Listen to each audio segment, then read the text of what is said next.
Wait, the eulogy?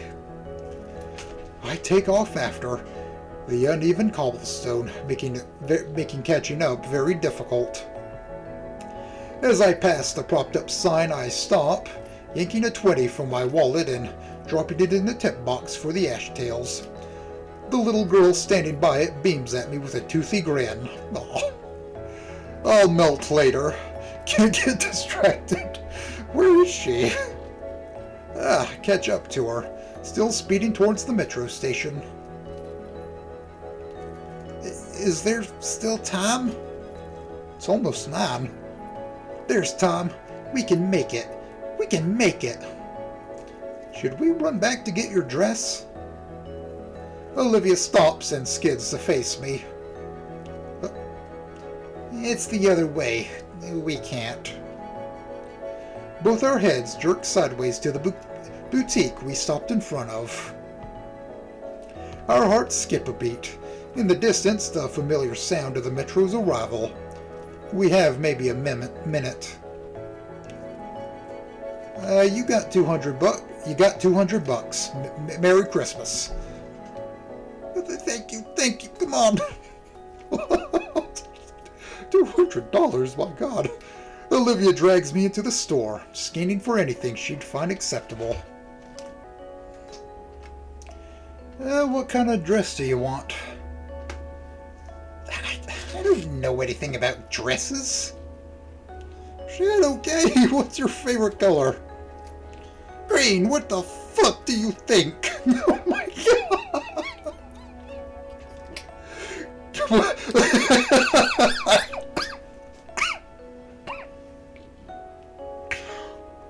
The fuck do you... Of course it is! Shut up! You know this fashion shit. You pick something. Okay. Alright. Time slows as I scan the shelves, cataloging all possible dresses in sight. There's about 3 green dresses on display. The lime Hadburst wiggle dress looks like something I'd hurl on. And the Grande Verde classic wrap dress, aged faster than the wine guzzling wench. Wench that made it. Which leaves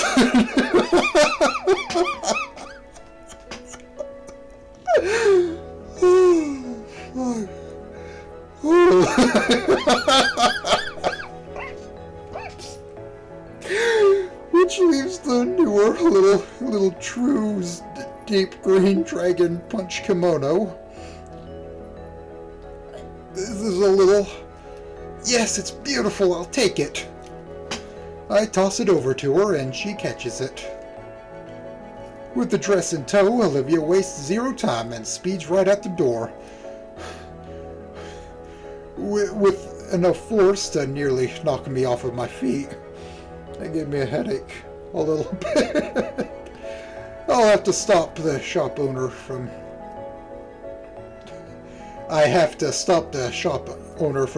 giving chase by hastily handing her the 2 Benjamins. Sorry about that, get the change, Christmas, Merry Christmas, Happy Holidays. Olivia's still ahead, trying to put the dress on already and still move forward towards the metro. We're right there. Lift your tail. She understands and quickly shifts her tail in an upright position, right before I grab her handles and keep rushing forward. Right as the doors start closing, I muster all the strength I have in me and boost Olivia into the cabin. I managed to throw myself inside before the door could close on my foot. I slide Olivia to the side and stop myself on the armrest of the opposing seats. I'm left breathless. The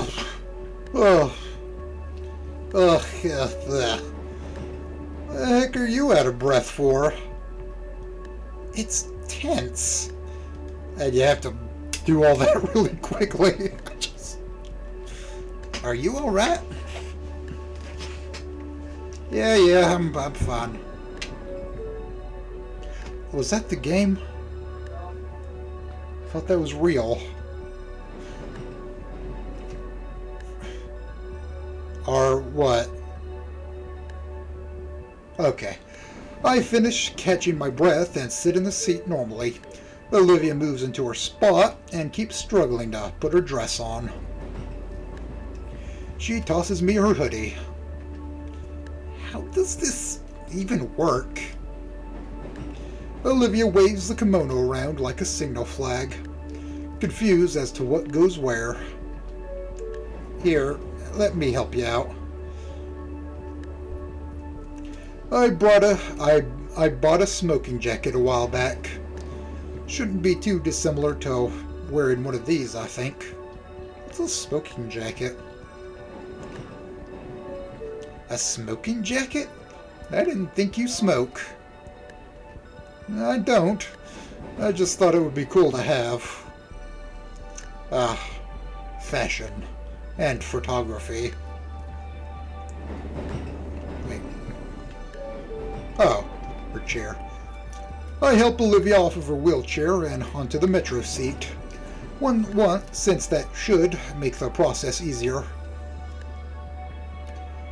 It takes a bit of trial and effort and a quick snoot tube tutorial, but we eventually get the Nagajuban and kimono on. These fucking ads. Ugh. What is this game you're showing me? Why is he licking her feet for? Ugh. That baby turned into a dinosaur. What the fuck? Charles, is it truly wise to join your gang? It truly was wise. I'm sorry. If you ever have the choice, choose Charles, okay? It's simply the better option. He'll come through for you when you need it most. That is a guarantee. Totally aced that pronunciation. After making sure all the knots are tied securely, and her tail is poking out of the accompanying slit on the back of the dress, I help Olivia back into her wheelchair.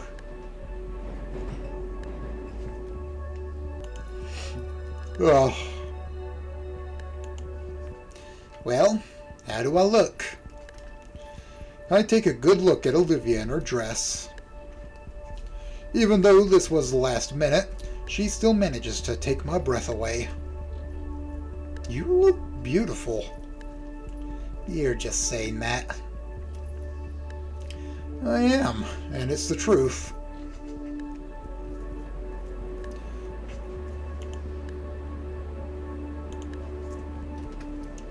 Wait, do you still have the tickets? I reach in my back pocket and pull them out, offering her to see. She takes one and stares at it intensely in her hand, as though it were gold. 7 p.m. to 10 p.m. She glances up at the terminal, 9:30. We can make it. It'll be close. The speech might go over a bit over the limit, but we can make it in the last minute. Okay. Olivia starts hyping herself. Her lips move, but no words come out. Olivia's head would occasionally bob in approval or shake in disapproval too. There's a heavy tension building in my chest. The LED clock display in the carriage looks like it's going thrice as fast. I can't tell if time is going too fast or our train is going too slow. For the whole ride, she speaks silently to herself, probably rehearsing the new speech she just pieced together. Man, I love seeing her like this. With my phone, I check Google for the fastest way to the convention center. We're cutting it really close, made worse by my discovery. Well, I don't want to disrupt her concentration. We have to transfer lanes at the central station. Olivia is still lost in her rehearsal as I push her out of the train and race through the full railway station. I curse the building's layout, the second line having been built what feels like miles away as I try to get us to it. At last I see it, a sign directing to where exactly the convention center tram is. Downstairs. With a silent curse, I beeline for the nearest elevator, Olivia's wheelchair becoming an incidental plow as we push through the late-night crowd. The elevator door looks positively ancient, but that doesn't matter. My full palm slaps at the button roughly as even more adrenaline pumps through my veins.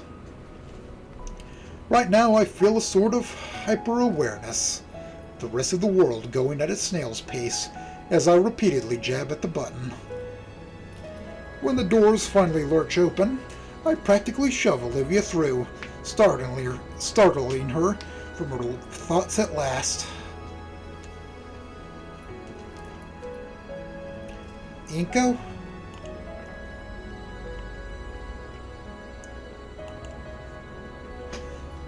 We're gonna make it, we're gonna make it, we're gonna make it! Inko! All at once, I feel my energy plateau.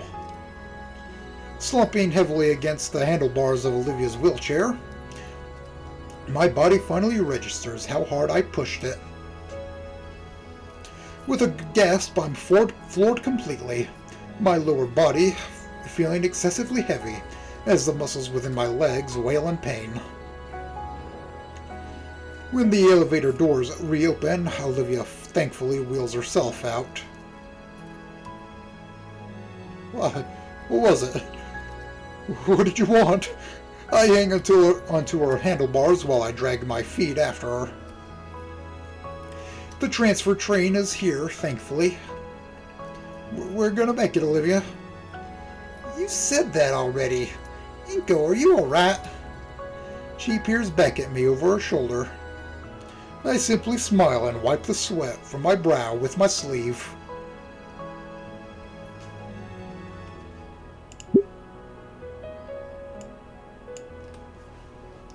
Getting aboard the new train, I allow myself to collapse on the seat by Olivia. Olivia keeps looking at me with her moonshade silver eyes, filled with worry. My only response is a tired smile and thumbs up. Ugh. The second metro line goes just as fast as the first. 9:45. I don't dare interrupt Olivia here. She continues mashing all the right pieces together in her head. It's not just a speech. It's an all new part of her that she's suddenly awakened to. Inko?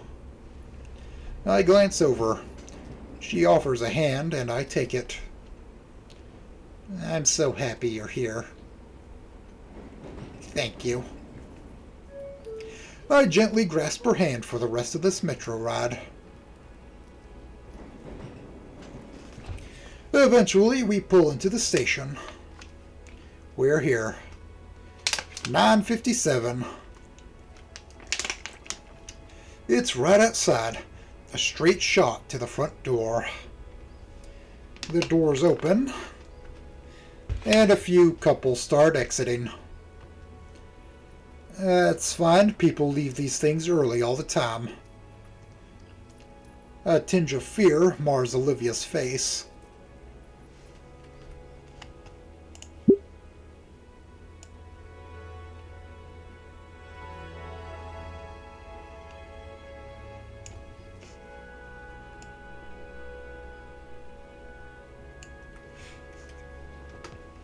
I give her a reassuring smile and start pushing her out, past the inflow. The convention center is just up ahead, covered in what must be hundreds of feet worth of sparkling fairy lights. A 10-foot tall Christmas tree stands near the entrance, topped with a star that pierces the night sky. I turn the corner into the parking lot and... the chatter of milling couples entering cars are walking past us to the metro. My pace slows to a walk.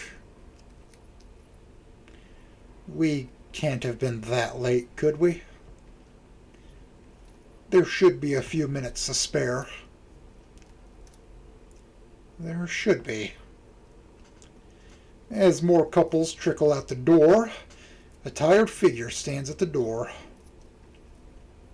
It's Ben. He's holding the door open for a few more couples. I stop in front of him, and when he notices us, he stops and stares.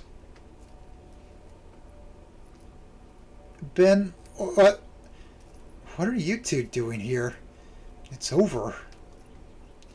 Go home. We need to do cleanup. But the formal, it ends at 10. Ben raises an eyebrow. Everyone should still be in there, just getting ready to leave. I peek past Ben. The place is nearly empty. We needed to be out by 10. It's 2 minutes past. Oh, no. Look, Ben, it took some time, but trust me, we got it. We can call everyone back. Use a speaker, something. Just let Olivia do a last-minute speech. A last-minute speech? Are you fucking kidding me? Olivia, you made a commitment. And you failed. Again. Like always, you threw this pity party for yourself, and someone else has to pick up your slack. You couldn't even drop the act for Ideken. Well then, Olivia, you won. You abandoned Ideken so you could run away with your boyfriend and pretend nothing ever happened. Congrats. Dude, holy shit. What the fuck is wrong with you? I get up in his face. Olivia tugs softly on my sleeve to pull me back. He sighs. I'm not getting worked up over this. You got a speech? Okay, let me hear it. I'll be your audience, No. Thrilling, I moved to tears. Whew. Ben, what's gotten into you? Nothing. I've always been such a little bitch. Whew. Oh, God. Goodness gracious. Just leave me be for the night, alright? Okay? And Olivia. Stop looking at me like that. He takes a step back and lets the door close. I feel Olivia's consistent tug on my sleeve. A deep exhale. It's not worth it. We walk back to the metro in silence. From us, at least. The chatter from the couples around us is lively. Tales of a night well spent. How fun it was. Impromptu plans being made to visit each other's place for the night. But Olivia's just left out of it. She was so excited before. It's like someone clipped her wings. Someone. I'm not letting that guy live this down.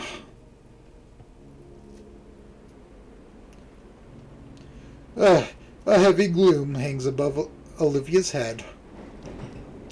Sitting silently in the empty car with her, any previous words I had to help are simply gone.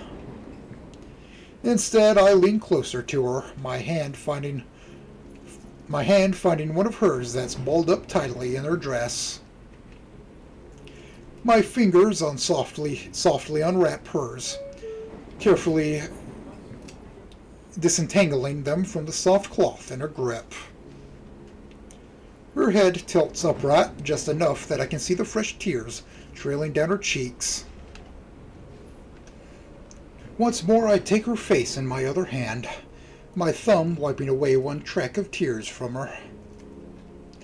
A sorrowful smile spreads across her lips, small and feeble on the verge of breaking. Rising from the seat, just enough, I bring myself closer to Olivia. The hug is awkward and shaky from the rocking of the train car, but I keep tight hold of her, cradling her head against my chest. Olivia's tears soak into my suit jacket, already ruined from our failed attempt to get to the formal. I couldn't care less about the damn thing, though.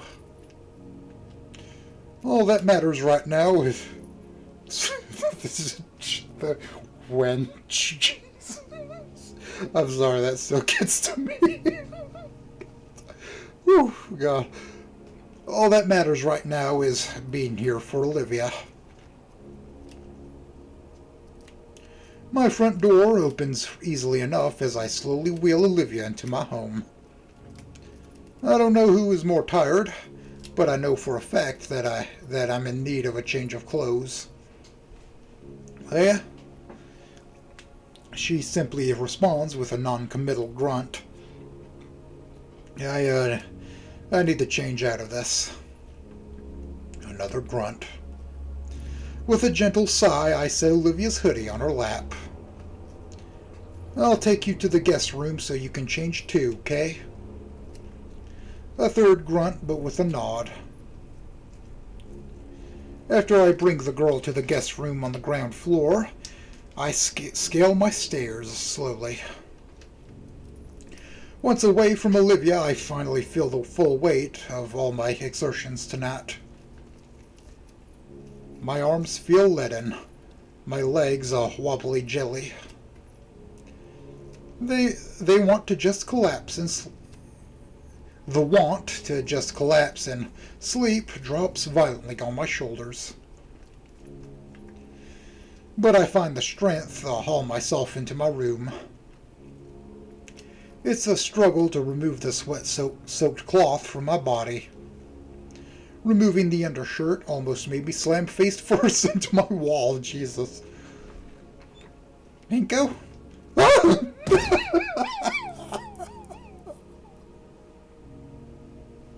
Oh! Oh! Don't look at my pepperonis. No. No. Ugh. Ow.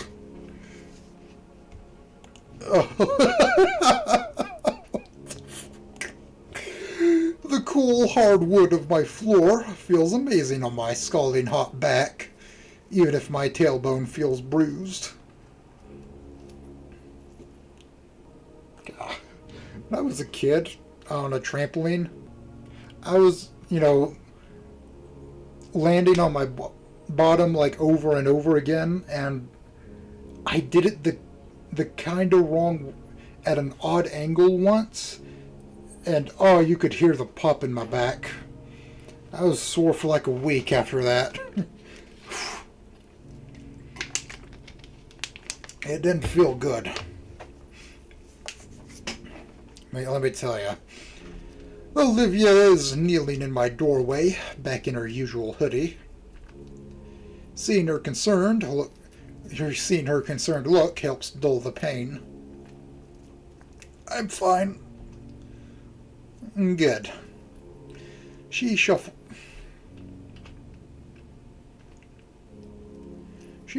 further into my room, her eyes roving over my walls thoroughly. I consider standing, but my legs could use some reprieve. That's what your bed is for, sir. So I simply reach for the clean shirt I'd set aside and slide it on swiftly. Nice room. Thanks.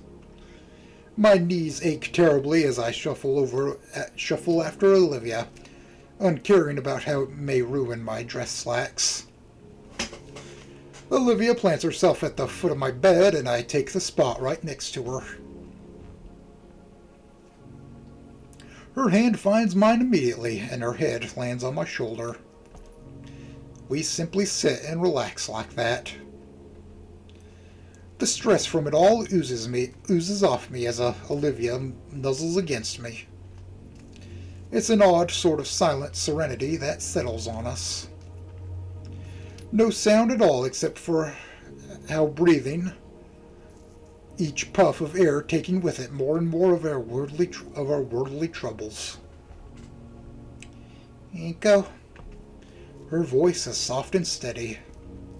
I'm sorry. About tonight. It's all my fault. I lean my head against hers and shake it in rejection of her statement. It's fine, Olivia. I don't blame you for anything Ben said. But if I had realized it sooner... I shake my head again. What matters is you figured it out.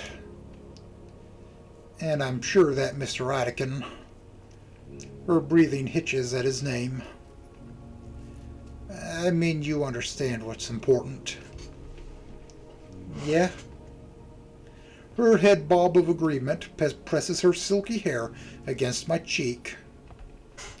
What matters now is that we're together and enjoying the rest of the night, okay? She bobs her head again, and I can feel her anxious sigh escape her. So, what do you want to do? We could watch movies, or maybe I can show you some photos, or... Inko? I pause to hear out what she wants. I like to stay here with you. Of course. Another pause. But, what is it? Just name it, Olivia, and I'll do my best. Well, could you turn the lights off? The lights? Those lights with the ones with the switch all the way back at my doorway. Oh, it's like a... And it cuts to it getting... the room getting longer and longer. My legs are practically cinder blocks now with how heavy they feel. But if it's what she wants... Of course. Sheer brutal agony lances through my sore leg, but I manage to get to my feet.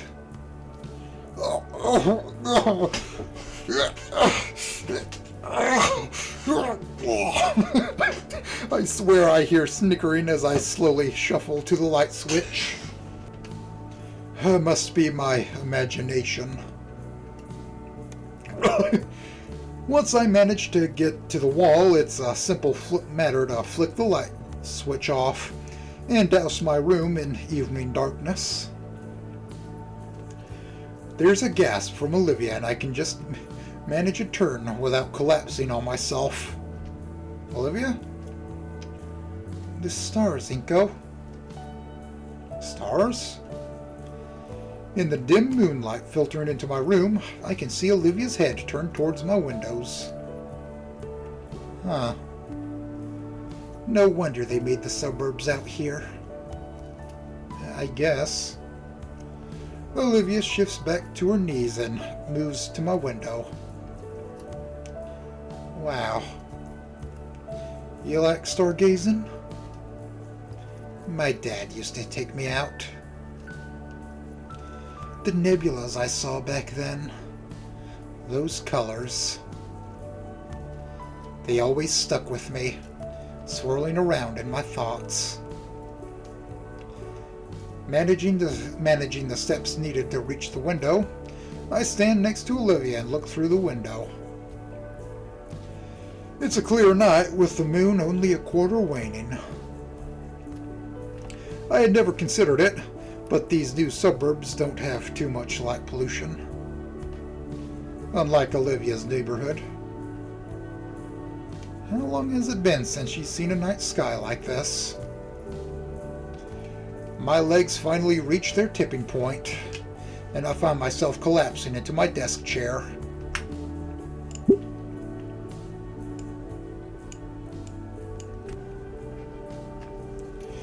When my arm lands on my desk, my hand lands on something. Oh, it's my camera. My camera. Say, Olivia. Huh? Would you like a better view? Of the sky. Here. I find my tripod and search my desk for my biggest camera lens. After some practice setup, the camera is pointed right at my window, aimed at the cosmos above. And then the whole thing is connected to my computer. Presto, our very own observatory. The screen fills with a beautiful high-definition feed from the camera. I slide in the computer chair to shoo Olivia. Wow. Wanna come see? I move to get out of the chair so she can have a turn. But in a flash of movement betraying her tired exterior, Olivia forced herself into the chair right onto my legs. Feeling her weight pressed onto me is nice. It's really nice. I carefully aim the tripod bit by bit, aiming at the various sights in the sky. We see a distant nebula swirling around in blue and purple. It's only barely visible, but it's there. I should paint something like this sometime. I bet it'd be really pretty. I don't think I could do it justice. You don't think so? I'd like to see you give it a shot. I catch something in the stream for just a second. Hold it. Slowly now. I know I just saw something. Somehow with these glasses on. Whoa. Is that? I think it is. A shooting star. Up close for us to see. And nobody else in the city gets to see this. You want to make a wish? Olivia thinks to herself and turns her head to look at me. You saw it first. Are those the rules? All right. A wish. Okay, think fast. I wish things will turn out all right. Okay.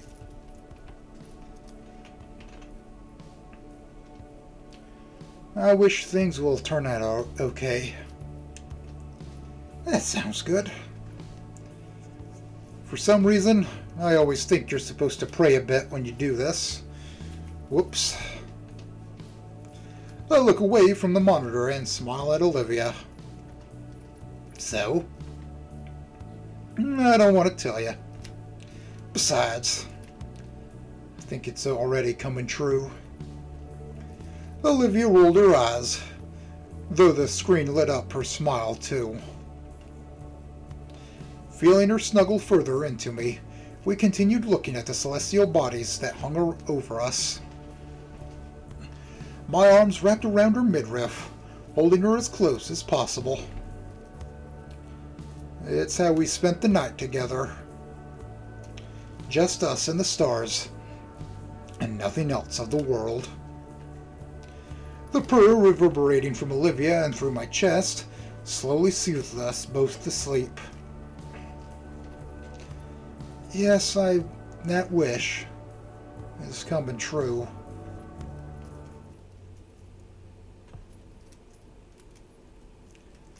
A month has passed since that night. I held Olivia, and she held me, and things were okay, just for a while.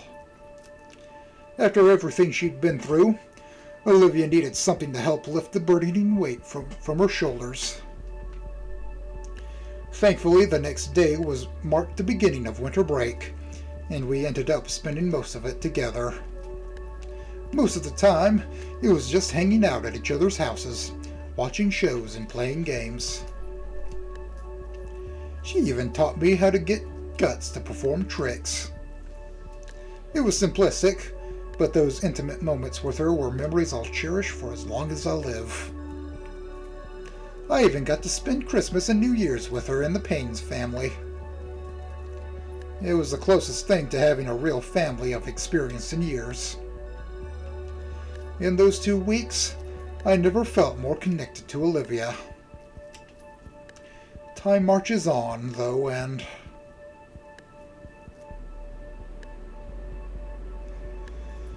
the future draws closer day by day. The first semester ended last week, and this week, along with the new syllabuses and for this semester, we've also been given our college prep packets, along with a number of different application forms. There's so many that my cramped backpack can't fit them. Looking through the varying sheets, I feel confident in most of my choices.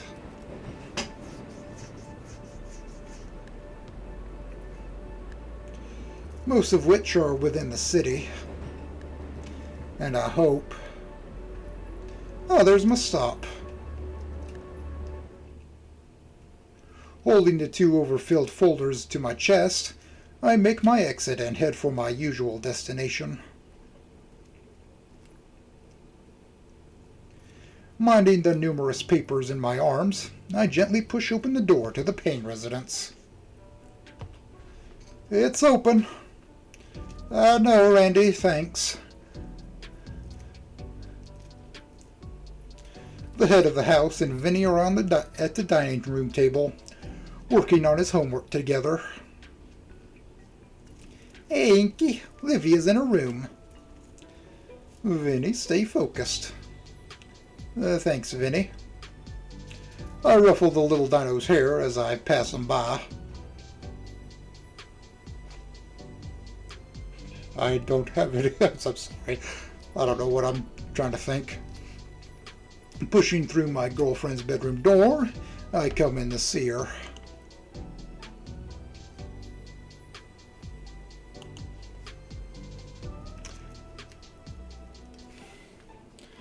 Now we're talking about iframes. Oh.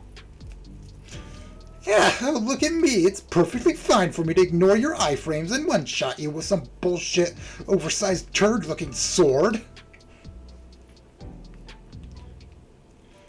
Raging once again at one of her laptop games.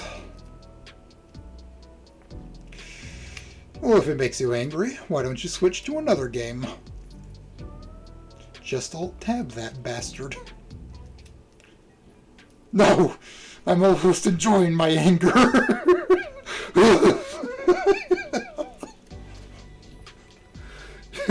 Peter, please, turn it off.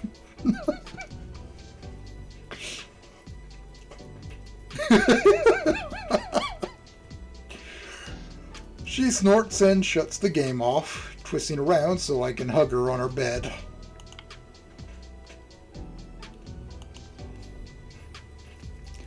Hey, Inko. Hey. Olivia sweeps her laptop aside to give me room. I allow my backpack to drop to the floor and set one of the overpacked folders on Olivia's lap. She groans and flops backward. Come on, Inko, it's Friday. It's Thursday, actually. That isn't coursework, though. Olivia sits back up and checks the folder. What? Oh, these. Leaning over, I pull her out her actual classwork from my backpack and set the sheets on her lap. Yeah, it's really starting to pile up. It's a bit of work getting your teachers to pass the stuff along to me. There's probably a week's worth of stuff this time. Groovy. Do we really need to? Yes? Come on, I know most of this stuff, so this'll be a cinch. I get the first assignment out and use a binder as a clipboard. Ready to start. The first assignment was just some busy work with crossword puzzles involving some capitals. While Olivia lazily drags her mechanical pencil across the page, filling it out, I bring it up. I miss you. At school. It's not the same without you around. School's been back in session for nearly a month now. At first, Olivia was eager to return.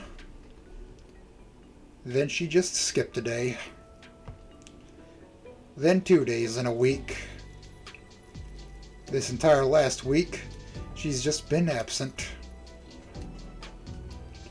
Ever since that night, she's just lost more and more motivation to graduate.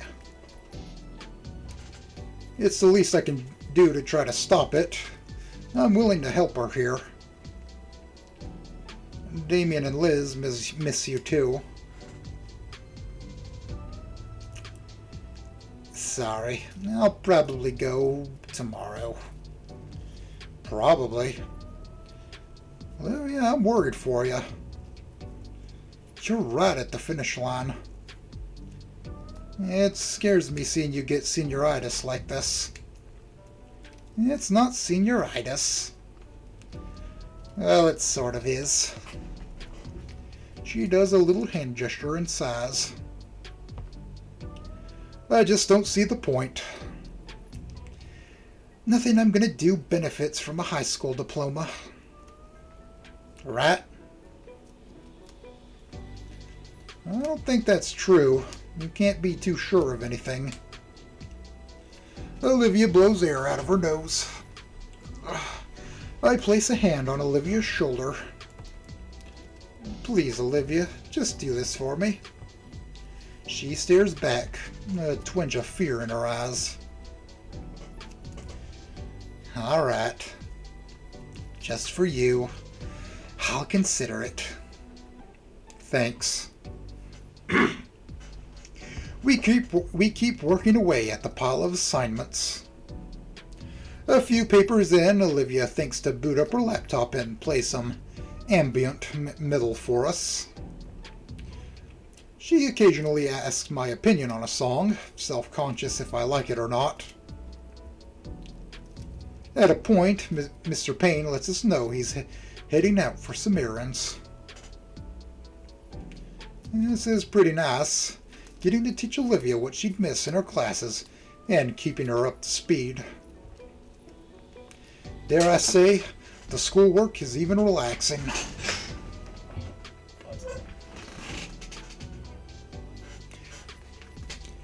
Less so the busy work, more so that we're together. About halfway in and an hour later, there's a loud knock at the door. That doesn't sound like anyone hears his knock. You can tell? Yeah. Could be a package delivery. I'll go get it then. I give Olivia's shoulder a little rub while I get up. She tries nipping my sleeve. It's still pretty cold out, so I shouldn't take too long to get it. If it's a package, it may be something that's not good to leave out. I open the door.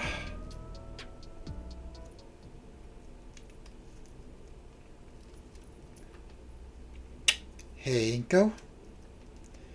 Instantly, my enthusiasm is drained.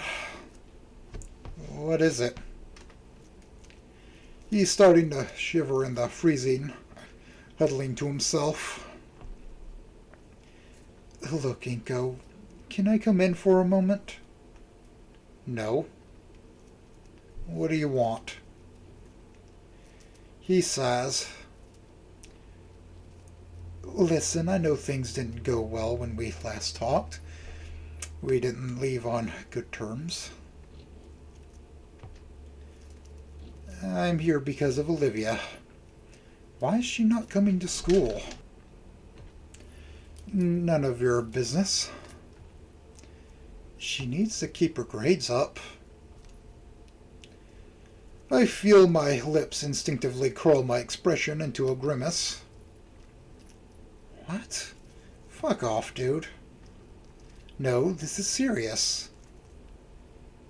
Why the hell do you think this is something you need to be involved with? I'm working on it. Are you? She's about to lose her eligibility for graduation. She's going to flunk out.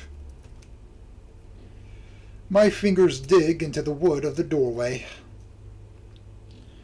I had figured, but she hasn't missed that many. Olivia's completed all the assignments, and how close? Dangerously close. Close enough that I got the memo. What do I do then? We need to convince her to go back. Some people keep letting her get away with it by handing her pity points, but there should be no excuse when the situation is this dire. What do you mean by some people? Inko, it's obvious that you're only encouraging her to fall further into the abyss. If you keep enabling her to slack off, she's never going to improve. You have to know on some level. I know that you know I'm right. So if you're not going to do anything about it in a meaningful way, then I'll tell her myself. Ben has the audacity to try to walk past me, but I shut him down with a firm hand to his chest. Why can't you get the idea, Ben? Olivia wants nothing to do with you. I'm trying to do what's best for her. Ben starts yelling at near the top of his lungs. Olivia? Please, just hear me out. I'm just trying to help you. Ben, stop. Just let me talk to you. Stop. Just stay away from us before you make things even worse. Ben stands there, unable to form any more words. For a while, I can't either. You psycho. Outside Olivia's room, I dread turning the doorknob. If I'm lucky, she just cranked up the music that whole time and thinks that it was just a delivery. It's a nice little fantasy. I know better than that, though. The music's already turned off. She turned it down when I opened the door. I sigh and open up. Olivia's huddled on the bed, holding her knees tight. All my work is crumpled and torn, cast aside off of her bed. Damn it. I was close. Olivia? Sorry. I can't. I ignore the sound of the paper being crushed beneath my foot. My arm slowly wraps around Olivia, drawing her to my chest in a gentle hug. Through her wobbling gasps of breath, she whimpers a mantra of apologies. We were so close. I think. Biting back a frustrated growl, I instead focused entirely on comforting Olivia. We were managing, at least. Today would have been the day. But then, with a clearing shake of my head, I returned my attention to Olivia, who has finally quieted down. Olivia? Her arms hold her legs more tightly. It'll be fine, Olivia. Her arms ease. We'll figure things out. I promise we'll figure things out.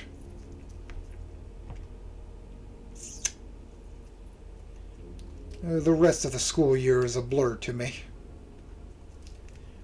Days turn into weeks. Weeks turn into months. It didn't even hit me that I was graduating until the day finally came.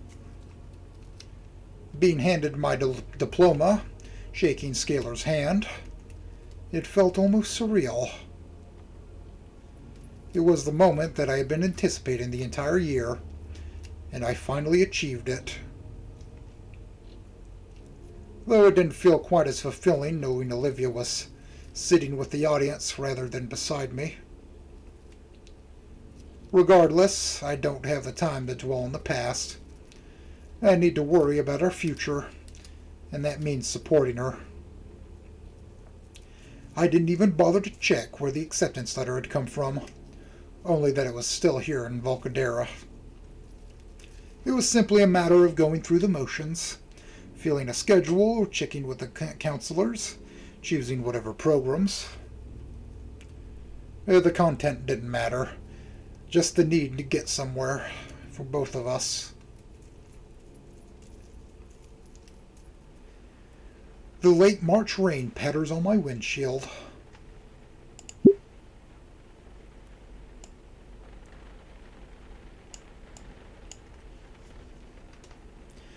Pollen is going to start being a problem soon. Man, I can't wait to just relax. Today sucked. Between the yelling, almost getting hit by a car, all the running everywhere, I'm exhausted. I think of Olivia and... yeah, it's all worth it. I can't wait to get back home. Spring break finally rolled around. All my coursework is finished and submitted just in time, and I even had the time to compose cordial well wishes to all my professors. That leaves all my responsibilities ticked off my mental bucket list. The next 2 weeks are completely open for the two of us to enjoy. It's been a while since we were able to go out somewhere. Maybe I should plan something romantic. Maybe something to get some real fresh air and take advantage of the weather before I end up congested. Like camping. That'd be a lot of fun. I entertained myself with these thoughts the rest of the way home. The lo-fi hip-hop station currently playing helped a lot too. Olivia's recently gotten into it and wanted me to give it a listen. I gotta say, it's pretty good. Finally, I arrive at my flat. It's a smaller, cozy place. Not that I can afford something more luxurious. It's just something that spoke to Olivia and I. I shift the car into park and pull the key from the ignition, sighing in relief.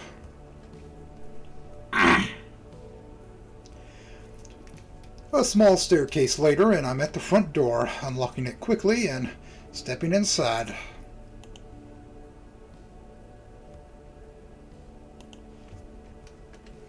It's quiet as usual. Olivia's usually working around this time too. I quietly push her door open. She sat quietly in front of her drawing tablet, carefully painting a dramatic landscape.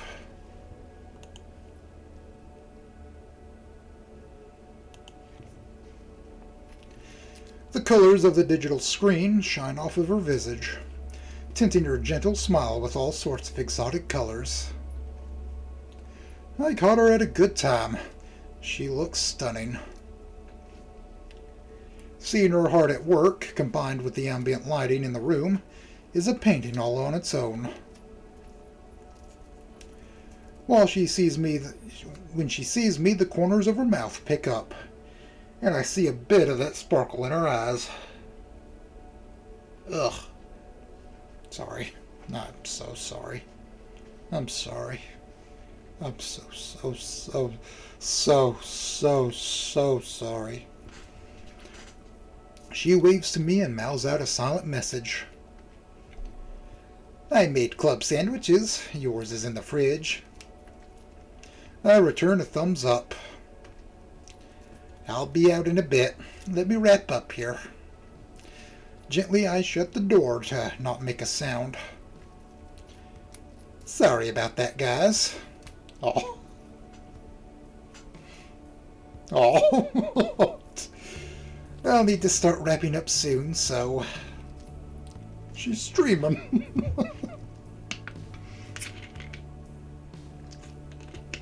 Who the hell is that? Who is this?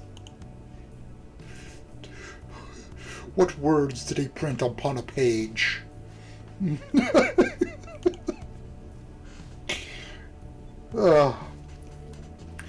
Our kitchen gets a decent amount of use, but is kept pretty tidy. Every now and again when I see some culinary doodad, I'll pick it up for Olivia. I open the fridge. Inside is a leftover pizza box, a half-gallon of milk, a stray can of soda, and some dwindling bags of fruit. I guess Olivia used the last of our actual food for lunch. I'll need to go shopping soon. And of course the sandwich Olivia made, wrapped up all fancy for me. There's even an olive spiked through the top with a toothpick. Looks good. I grab the soda and shut the door. Ordinarily I'd sit at the table, but the couch is too inviting to my sore back. Olivia should be done with her stream soon. Maybe I should run a movie or something. It's crazy that you do that digitally now. Before I take the first bite of the sandwich, the bedroom door creaks open. In the corner of my eye, I watch as my girlfriend tries to surreptitiously sneak towards me on hands and knees. While she has miniature gator skin bags beneath her eyes, I can clearly see the mischievous glimmer in her mirror-like irises. Pretending not to notice her, I chew on delicious sandwich meat until I feel a sharp tug on my wrist. Her jaw is wrapped around it, gently gnawing on my limb. She lets go once I look at her, and I keep my hand held out so she can take it. Once she does, it's a simple matter of drawing her up onto the couch beside me. She sniffs the air and follows the smell to my club, which she also nips at. Hey, give me some. One bite. Ah, one human bite. She crunches off the other end, and I follow up with my next bite. It's good. Olivia's cooking is always wonderful. She's definitely upset about something. Hey, something got you down? You seem low energy. Don't worry about it. What is today? Friday. Nah, don't worry about it. Just some heckler when I was wrapping up the stream.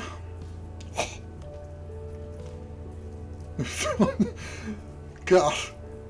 Don't worry about it. How was your day? Oh man, it was nuts. I barely had time to finish my last assignments to avoid homework. Like all the other students were in a rush too. Then there was some stupid bug with the submission website.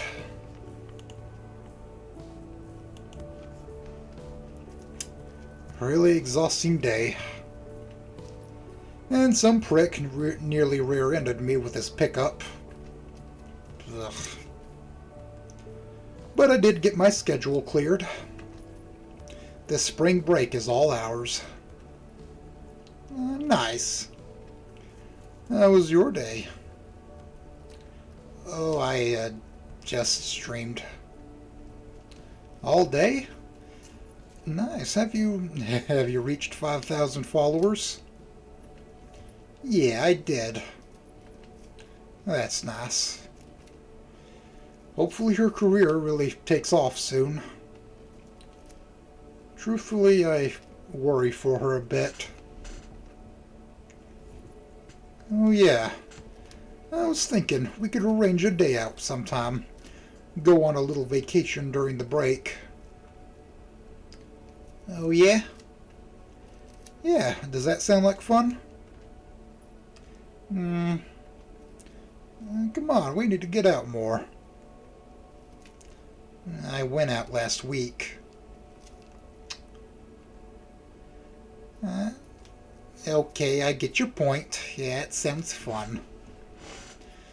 Where would you want to go? A park, maybe? I still don't know what's around here. I think there's a few public parks around. It'll be like when we saw the Bluffs. You know what? We haven't ever gone back to Volcadera. We live in Volcadera, you dork. No, I meant the city. We should go check it out. I bet the Paynes would love to have us over. Olivia flinches. What do you say? Little trip down memory lane? Come on, it's only been a year. I think it'd be fun to feel the coastal breeze again. Not yet. Olivia fidgets. I don't want the Paynes to see me yet. Why not? When I left, I didn't leave on the best of forms. I could tell they were unsure if I'd ever make something of myself and make things work for me. Heck, I wanted to prove I could before I left. Now it's been a whole year, and what do I have to show? I don't even make enough to cover my share of the rent. Olivia. My hand lays atop hers and curls over her fingers. Would Randy or Sophia care? Well, come on, we both know they'd just love to see you again. Her fidgeting eases and a smile creeps slowly on her lips. Yeah, I guess. I'll shoot them a text later, okay? She looks up and nods happily. After that, then, I don't know. How about camping? I can look into local campsites. That sounds nice. Yeah. Alright. Hey, you up for a movie or something? She nods. Using the remote, I browse for something decent. Oh, they added a bunch of old kaiju movies. Nice. we finally settle in for a night of cheesy rubber suit monster movies. At some point, Olivia's tail had wrapped around my waist and bodily dragged me to her. Slowly the sun fades down, leaving us only illuminated by the television screen. I'm sorry, Inko. For what? Well, my arm wrapped around her shoulders. My arm wrapped around her shoulders pulls her as close as possible.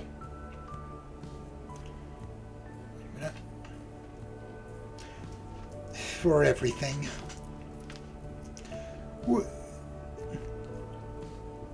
Capitalized? Or an L, I don't know. With a derisive snort, I shake my head. You don't have anything to be sorry for, Olivia. Exactly. I've done nothing. Even in the duskiness of the room, I can see her hurt-filled eyes. I plant the most chaste of kisses on her nose, eliciting a giggle from her. I wouldn't say that. You've done so much more than you know. For me, goes unsaid. But Olivia gets the message, and her head sinks into my chest. It's a bit difficult to pull my phone out with Olivia's tail in the way, but I manage. Sophia, would you like to have lunch or something tomorrow? What are you doing?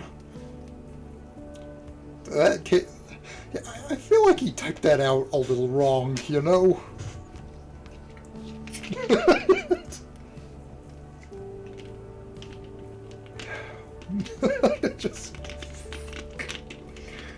You might need to add a couple more details to that. Oh my god. Sending the text. Oh, absolutely, sweetie.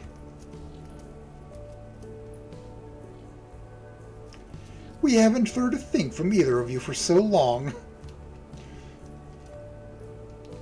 Why don't we get brunch? Would brunch with the pain sound, Liv? Okay. It's been a while since I've had Auntie's waffles, after all. Brunch sounds good. Wonderful. Remember, brunch. What?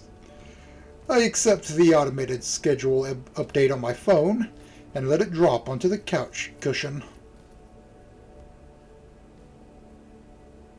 What? Wait a minute.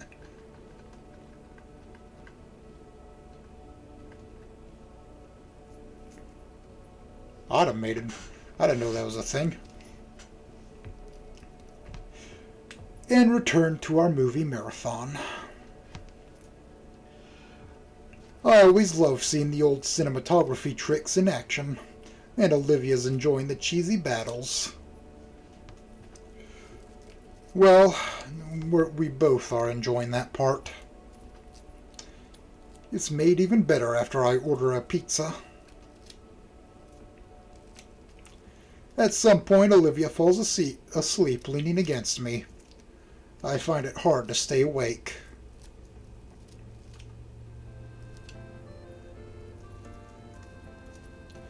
The morning sun greets us as we exit the flat together.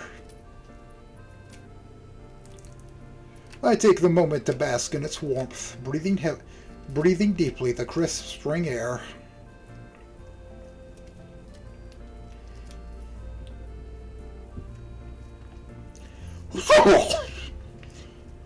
Excuse you, Inko. My hand is quick to rub my nose clear of any pollen. Sorry, Liv. Anyway, where are we heading first? Olivia ponders it as she wheels herself to the car. She sways idly in her chair, really considering where we'd spend the morning.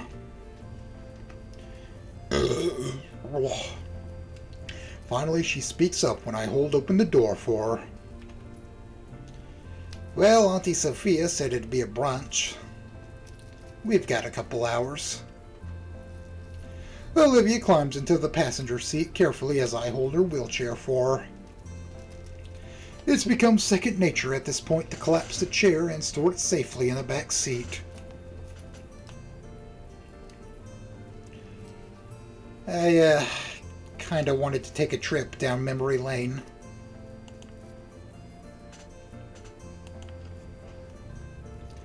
Memory lane, got it. Got the directions? Now in the driver's seat, Olivia has her phone out and connected to the car's older radio. The old financial district first, then. With a nod, I shift the car into reverse and carefully check back out of our parking space. Once we're on the road proper, Olivia sets the tone of her trip. The song is fast and upbeat, and with just a hint of Pachinese. Glancing at her, I see that she's checked out completely, her eyes cast on the passing view through her window. She won't be for too long, thankfully, since getting back home is easy if you know which back roads to take. As we pass through a congested section of downtown, Olivia lowers the music and speaks up. Inko? I turn to her and see her face pressed to the window. What is it? That building. The one right there. Looking to where she's pointing, I see an older building that's vaguely familiar. After I squint at it for way too long, Olivia supplies the answer. It's the old arcade. Her voice is low. Taking a closer look at the building, I finally realized why I couldn't recognize it. The paint looks fresh and there's a different sign above it.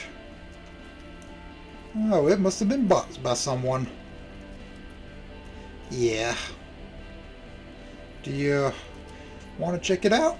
We've got the whole day after all.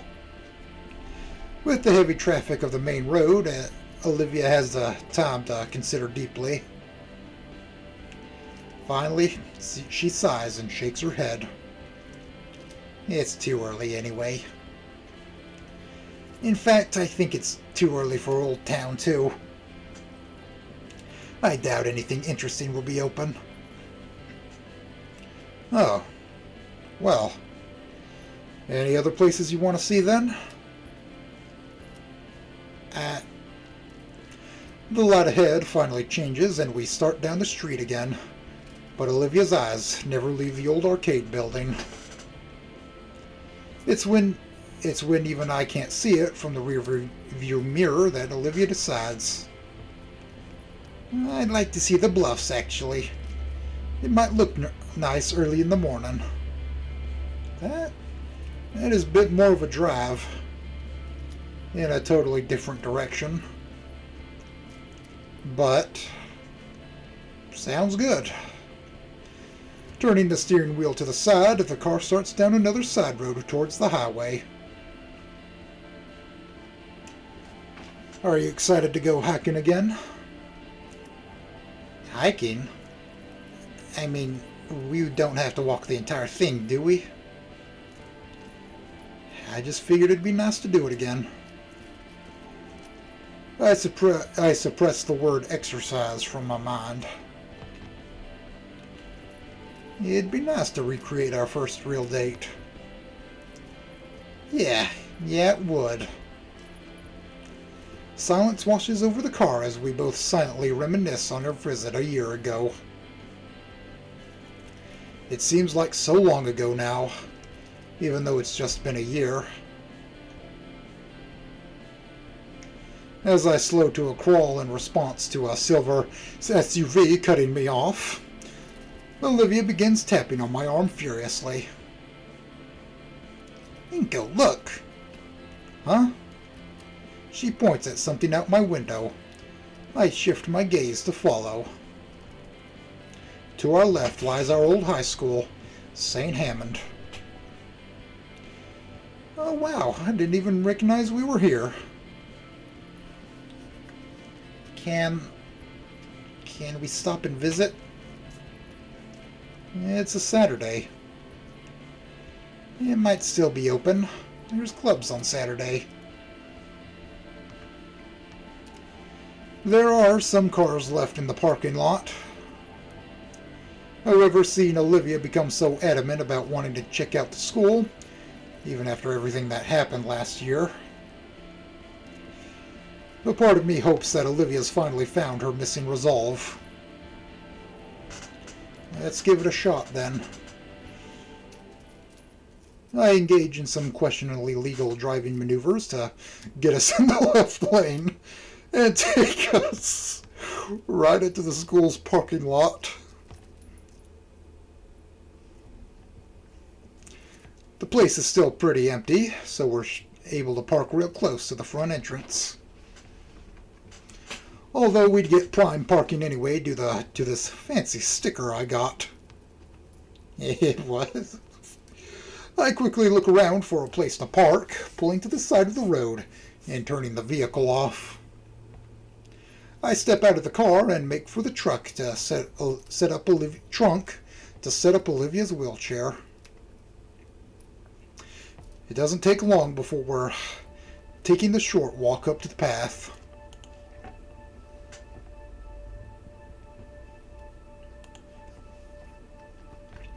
The mural is as beautiful as ever, looming over us like the sacred guardian of the school. There are lights on inside. Olivia hesitates, hovering her hand just above the door handle. She pushes in, and the cool air-conditioned breeze is let out, along with a very familiar scent of the facility. Inside, it looks just how we left it. Is it really okay for us to be here? Olivia glances around nervously and shrugs. I don't know why we wouldn't. Well, normally students are supposed to call ahead or wait for a reunion. Olivia jumps. Miss Scalar. Hello, you two. What brings you back to St. Hammond? Well, it's spring break for me, so we wanted to take the day and just go around. I see, Mr. Inko. And are you on break too, Olivia? Her silver eyes cast downward for a moment. Olivia? Yeah, on break too, Miss Scalar. The older woman's gaze shifts between Olivia and I. I see. Well then. With a sigh, the principal turns and starts heading down the hall. Oh, come on, you two will need visitor passes then. Olivia doesn't budge. Olivia? I don't think she heard me. Taking Olivia's handlebars, I move to catch up with Mrs. Scalar. Everything looks just like I remember it. The hallways, the lockers, even some of the posters. The principal smiles wryly. It's only been a year, Inko. Give it some time at least. What do you mean? Oh.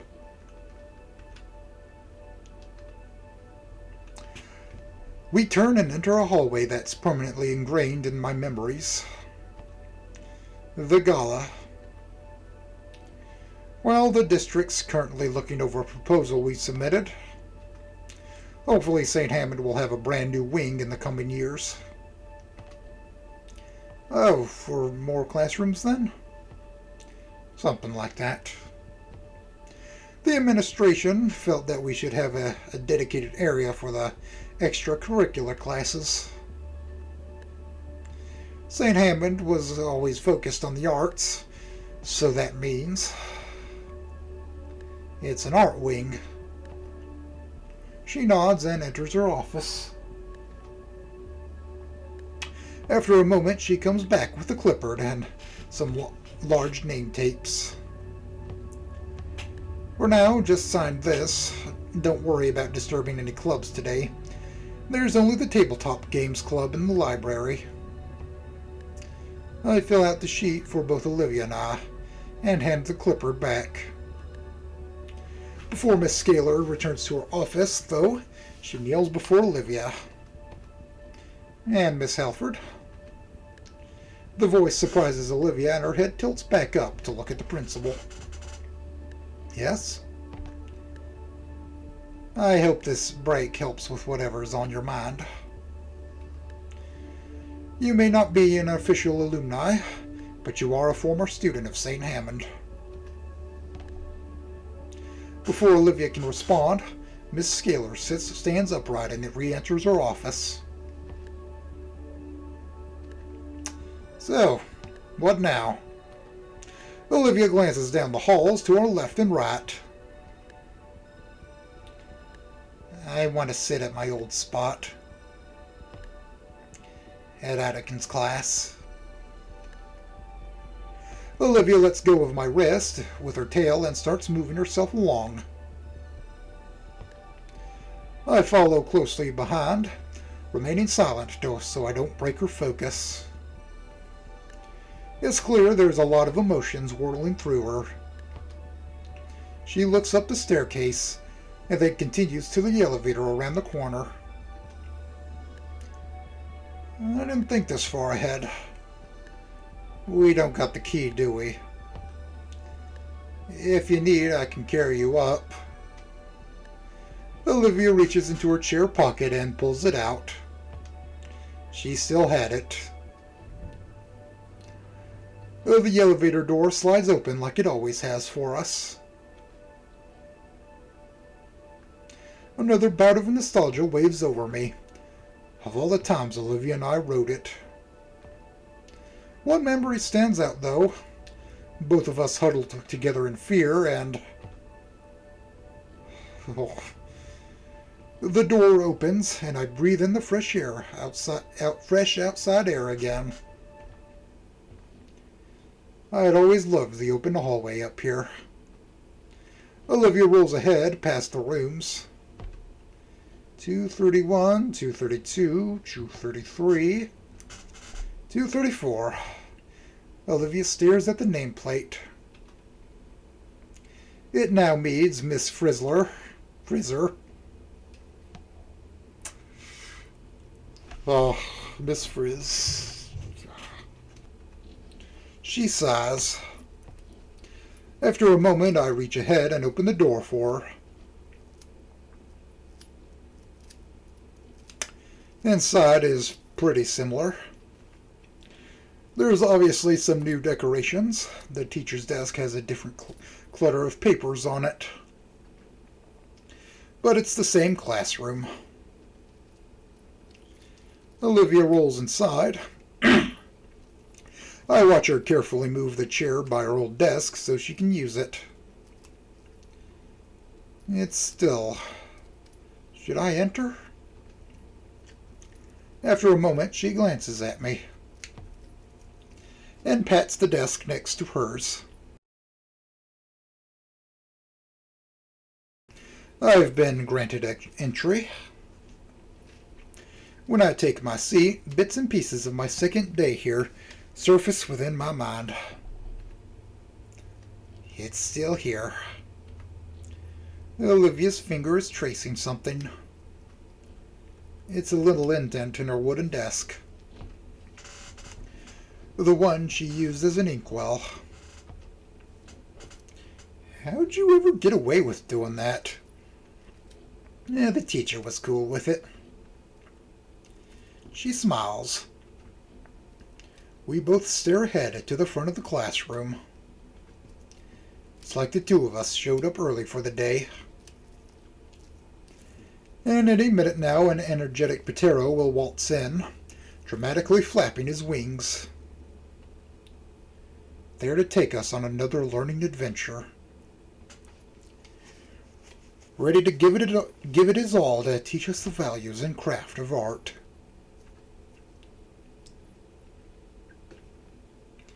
Olivia doesn't cry. Her fingers weakly tap against the desk, but she doesn't cry. After a while, she speaks up. You ready? Are you? She looks over with a slight smile. Yeah. I get up and push our chairs back to their original spots. Leaving, I turn around for one last look. I know Olivia is as well. It probably really is the last time. I gently shut the door behind us. Bye.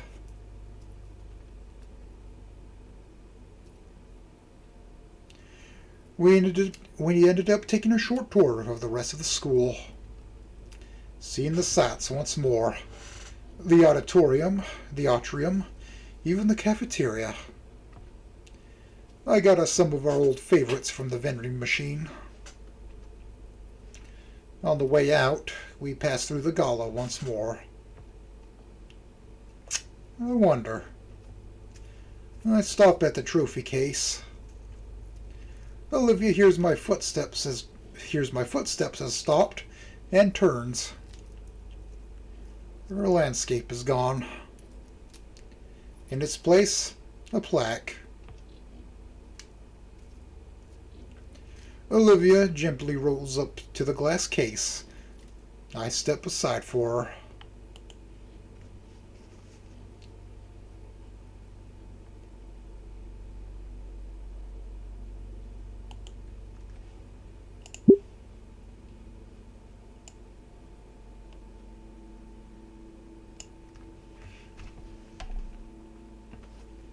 It holds an etched stone slab and several photographs illuminated by dim yellow lights,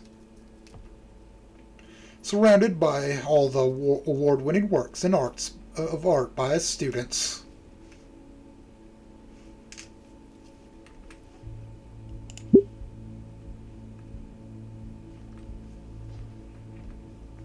And etched into the top of the polished stone lies his name, embossed in a gold leaf. Mr. Trent Ideken, 1986 to 2023. Olivia's hand clasps over her mouth. Olivia, are you... She shakes her head and lets her hands drop to her lap. Inko. Olivia rolls back to the front office.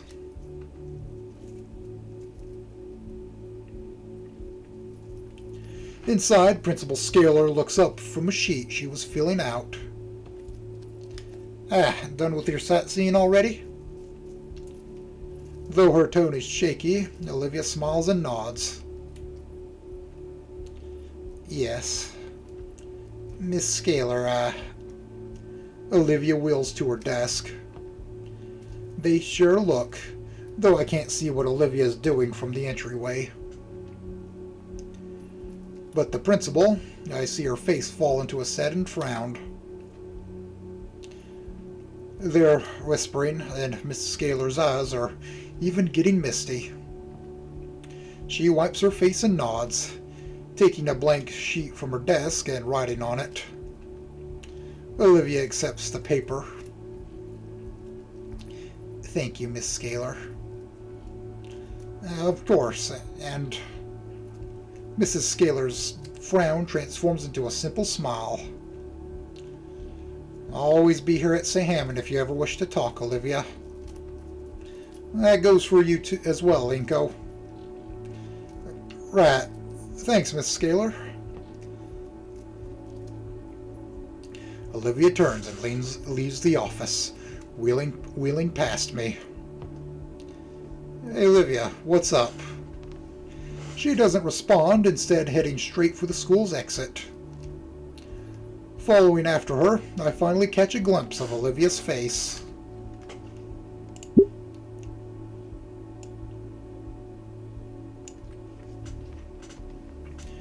Her face is set with determination.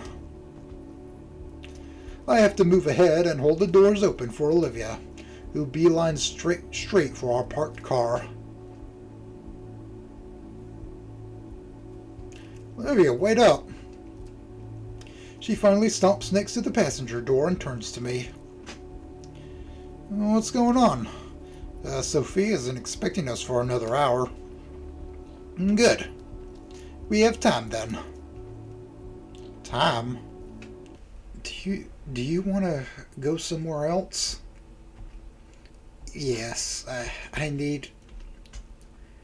Her voice hitches, but she still forces the words out. I need to go see him.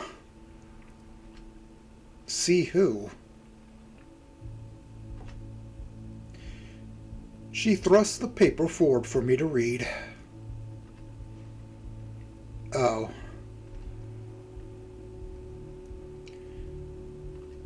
We're nearly there.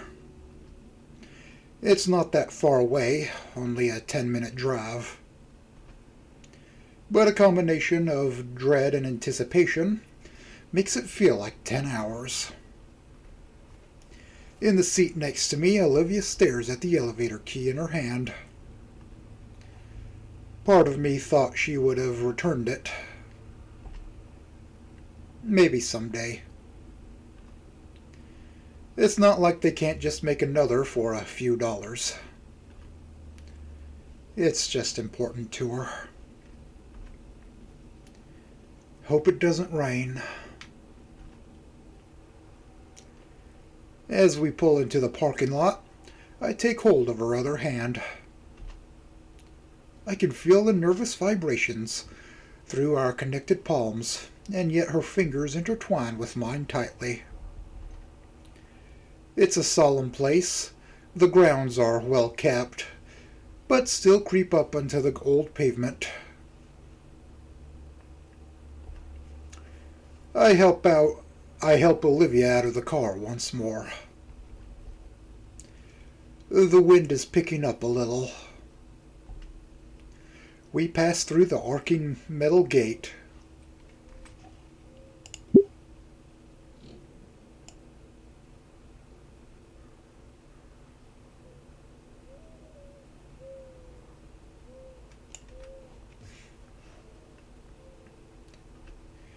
She looks around at the sea of tombstones, completely lost.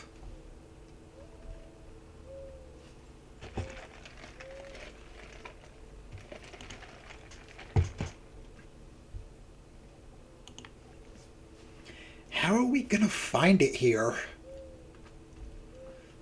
I don't know. Let's just start. I should have asked for more details. Don't worry, we have time.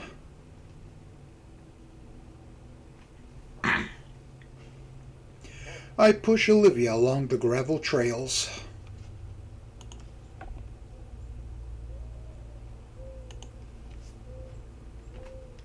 Past rows and rows of graves. Or, on more rare occasions, a small mausoleum. Without the plot number, we have to scan over each tombstone carefully. Olivia's breathing picks up.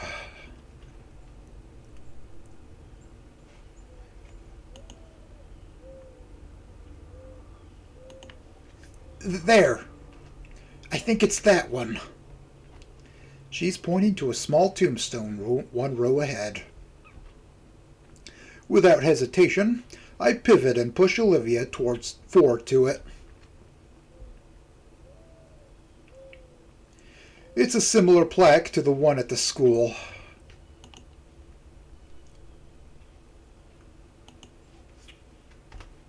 Instead of engraved gold letters, it's simply carved into the stone. Olivia holds a hand out for a bit and lets it fall back into her lap. We found it. For a while, we rest in silence, just looking at the inscription on it. His teachings will continue on into the new generation. I'm startled when Olivia pushes herself out of her wheelchair. She kneels before the small tombstone, and I move to kneel beside her. Olivia?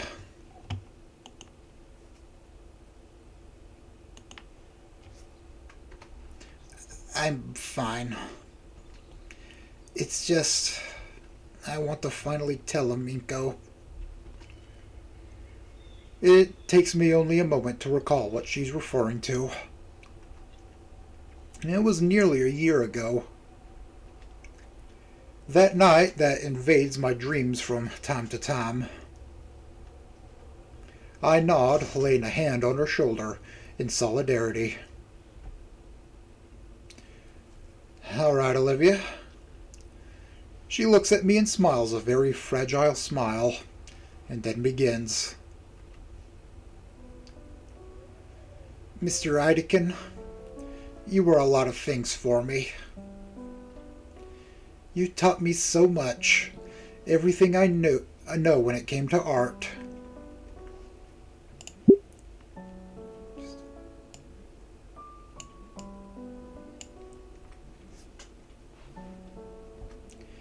And you tried to teach me about myself. Show me a way to live my life that was better than how I was back then. It used to grate on me when you would lecture me about my feelings. But I know you did it because you gave a damn.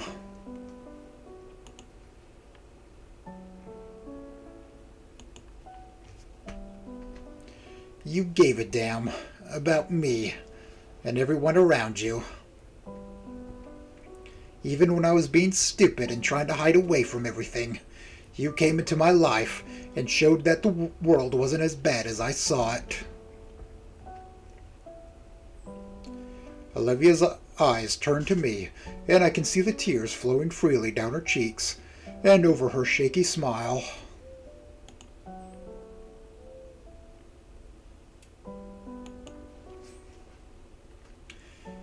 You were right about him too, Mr. Ideken. I'm grateful to have had you as a mentor.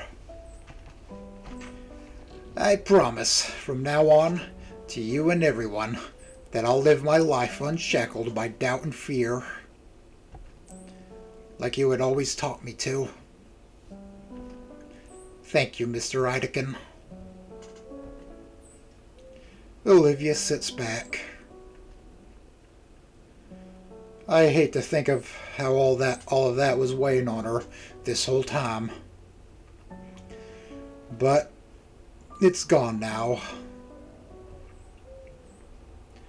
And thank you, Inko. I know it's been hard. And you've done so much for me.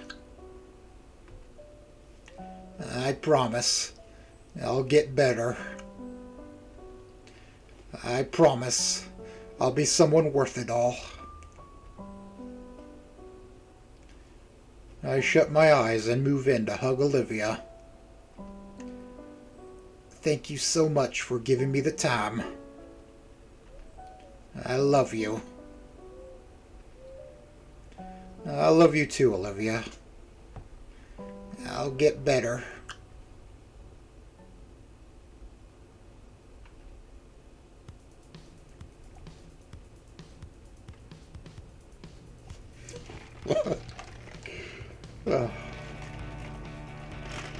Is it different music each time? I'll be back at the end.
What the hell? Did they just put that? What was that?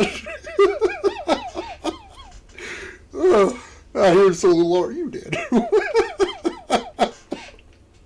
I don't think that was there last time. Oh!